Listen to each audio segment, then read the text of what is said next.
Hello friends, welcome to my class study with Sam. और आज फिर मैं एक नए टॉपिक के साथ आपके सामने उपस्थित हूँ। आज का मेरा टॉपिक है मध्यिका मीडियन। मध्यिका वह केंद्रीय मूल्य है जो किसी भी व्यवस्थित समंकमाला को दो बराबर भागों में बांटती है। यानी जो भी हमारे पास समंक श्रेणी होता है उस दी हुई समंक श्रेणी को आरोही या अवरोही क्रम में व्यवस्थित करने के बाद जो भी मध्य का जो मूल्य होता है वही क्या कहलाता है, मध्यिका कहलाता है। सांख्यिकी में हम मध्यिका मूल्य ज्ञात करने के लिए किन किन विधियों का प्रयोग करते हैं, इसी को मैं आज आपके सामने बतलाने जा रही हूँ।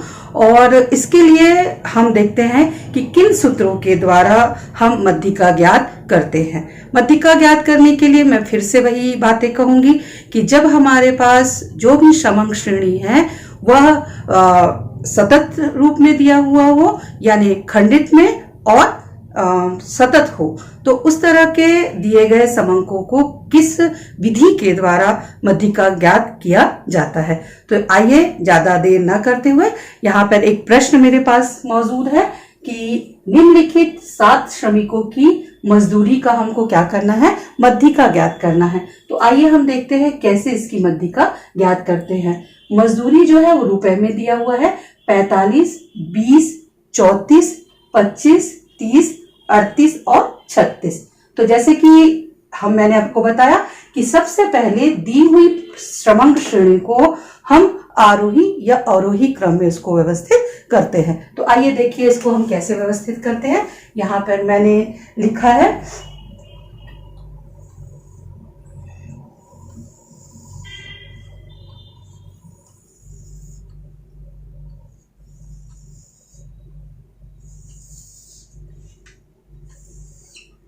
ये है क्रम संख्या और यह है मजदूरी रुपए में। ठीक है, तो हम यहाँ पर क्रम डाल देते हैं 1, 2, 3, 4, 5, 6 और 7। सबसे पहला सबसे छोटा मूल्य यहाँ पर क्या है, 20।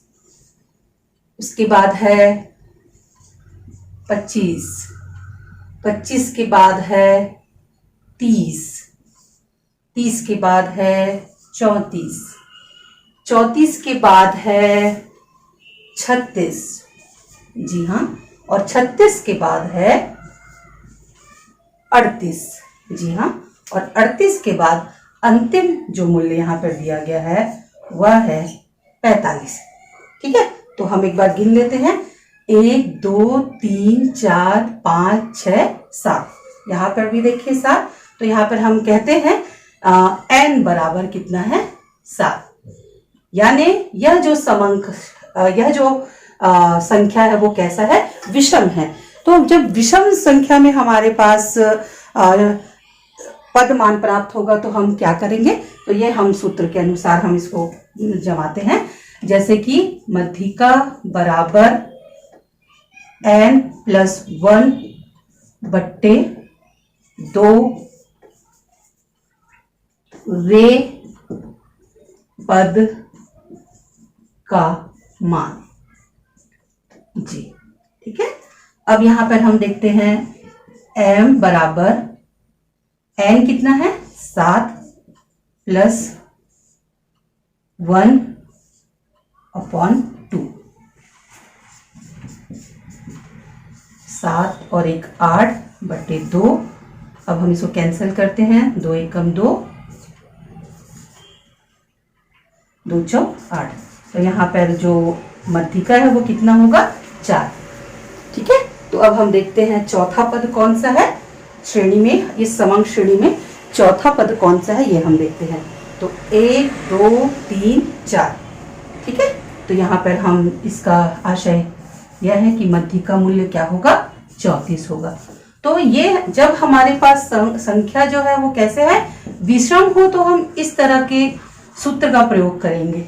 ठीक है, पर जब हमारे पास यही समंग श्रेणी में जो पद मान है वो विषम की जगह यदि हमको सम प्राप्त हो तो हम किस सूत्र का इस्तेमाल करते हैं, आइए देखते हैं। जैसा कि मैंने बताया कि जब हमारे पास n जब विषम संख्या में प्राप्त हो तो हम n+1/2 वाले सूत्र को फॉलो करके हम मध्यिका ज्ञात कर सकते हैं।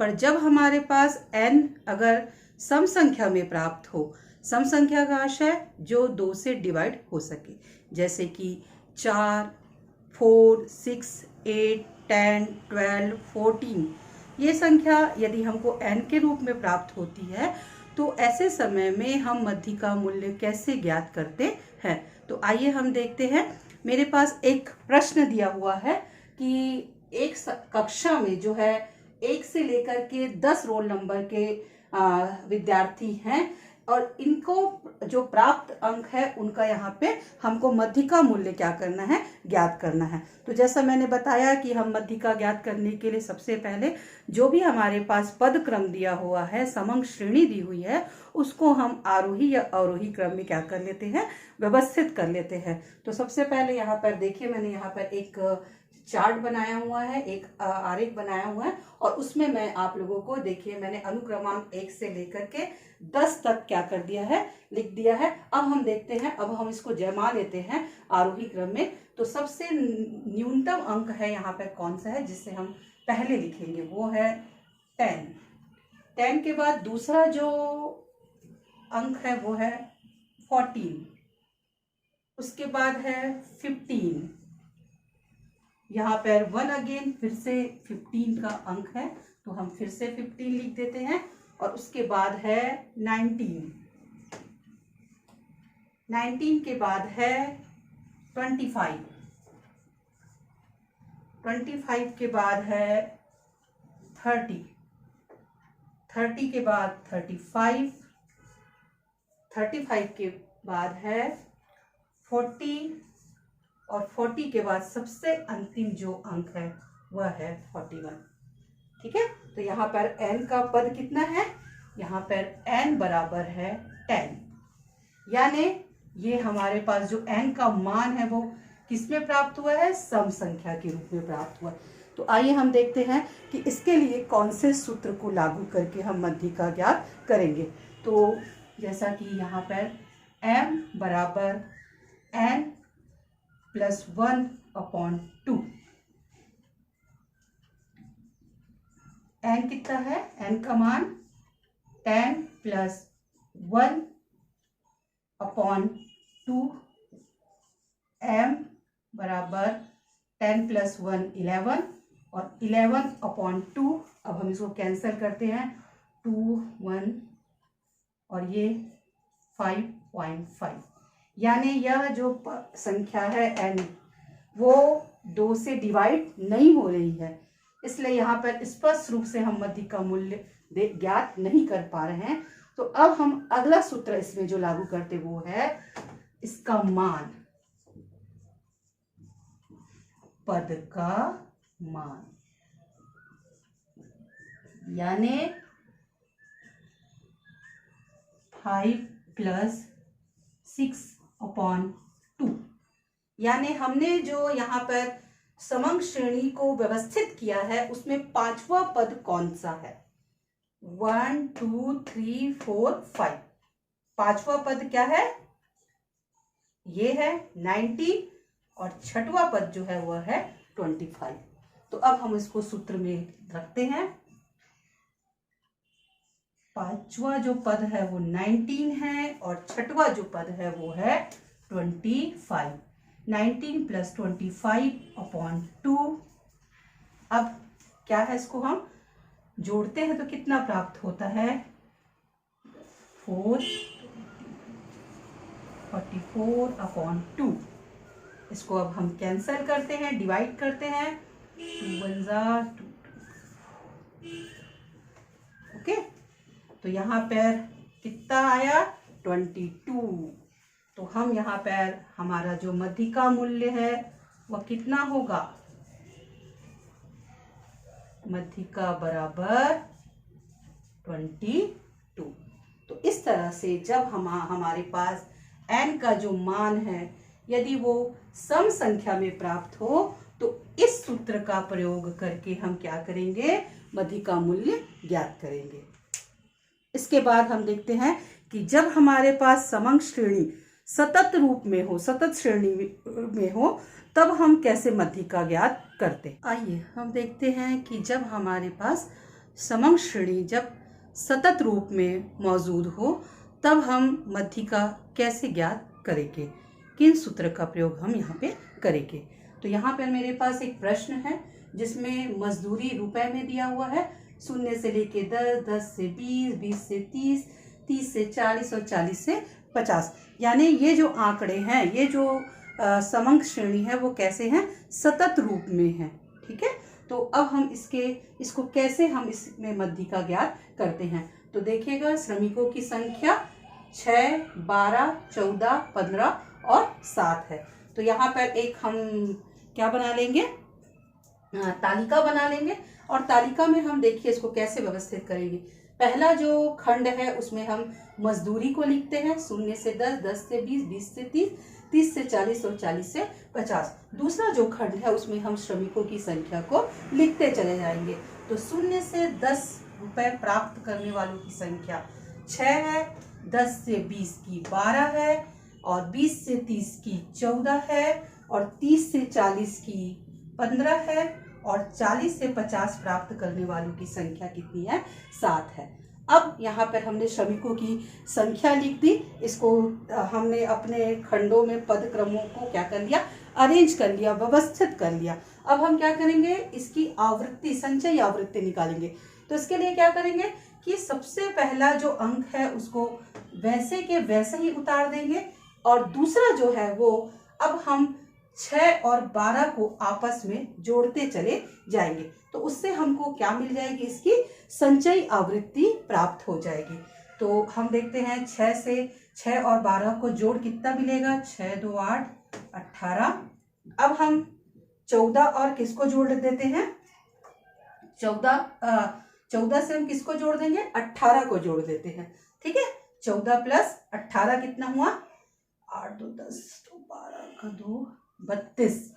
अब हम 32 से किसको जोड़ते हैं, 32 और 15 को जोड़ते हैं, 5 2 7 3 47। ठीक है, अब हम क्या जोड़ते हैं, 47 को किससे जोड़ते हैं, 7 से जोड़ते हैं, 7 7 14 और ये हो गया 54। तो हमारे को हमारी संचयी आवृत्ति कितनी प्राप्त हो गई, n बराबर 54। ठीक है, तो अब हम इसका पद का मान कैसे निकालेंगे। तो हम यहाँ पर सूत्र रखते हैं, m बराबर n बटे 2 वे पद का मान। ठीक है, ठीक है। अब हम देखते हैं m बराबर n कितना है, 54।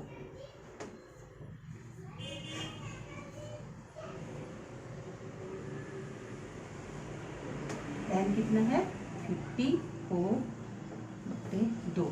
ठीक है, अब इसको हम कैंसिल, 2 और यहाँ पर आएगा 7। ठीक है, तो अब हम देखते हैं कि m का मान यहाँ पर कितना निकल गया, 27। ठीक है, 27वें पद का। अब हम देखते हैं ये 27 जो हमारे पास प्राप्त हुआ है ये अंक, वो संचयी आवृत्ति में कहाँ पे आता है। तो देखिएगा, क्या वो यहाँ है 18 के में आएगा क्या 27, नहीं, किस में आएगा, 32। ठीक है, तो हम मानते हैं कि ये जो 27 जो अंक हमको, पद जो हमको प्राप्त हुआ वो किसके अंतर्गत आएगा, 32 के अंतर्गत आएगा। तो ये इसका क्या हो गया, पद वर्ग किस वर्ग के अंतर्गत, 20 से 30 वर्ग के अंतर्गत क्या हो आएगा, के अंतर्गत आएगा। अब हम क्या करेंगे, अब हम एक और सूत्र के द्वारा इसको क्या करते हैं, हल करते हैं।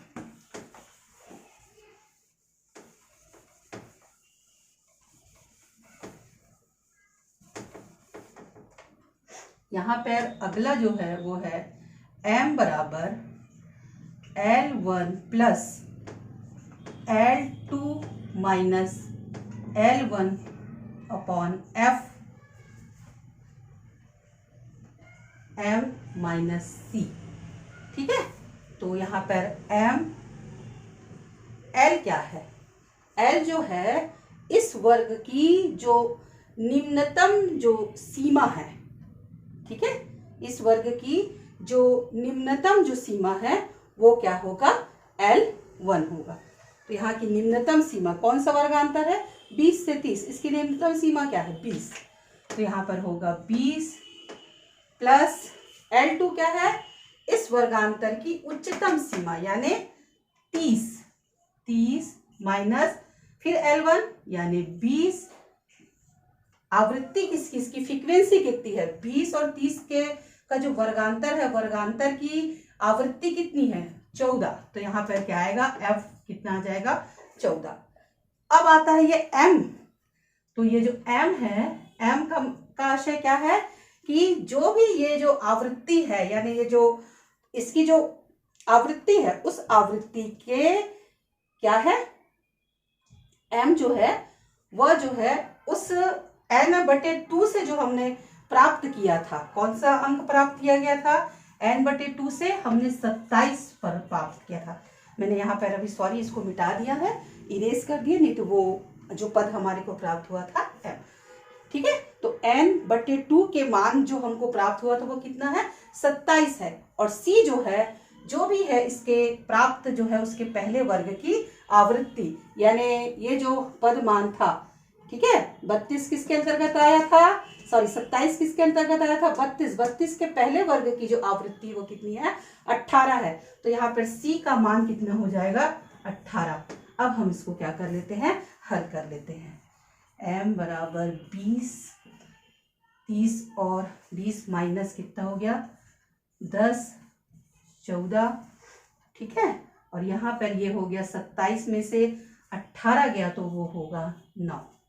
ठीक है, अब यहाँ पर हम देखते m 20 प्लस 9 का यहाँ से 10 से हम गुणा कर देंगे तो ये हो गया 90/14। अब हम इसको कैंसिल करते हैं, डिवाइड करते हैं, तो डिवाइड करने से कितना प्राप्त होगा? 14 छक्का 85.42। ठीक है, तो यहाँ पर अब हम देखते हैं 20 के साथ इसको क्या कर देंगे? जोड़ देंगे।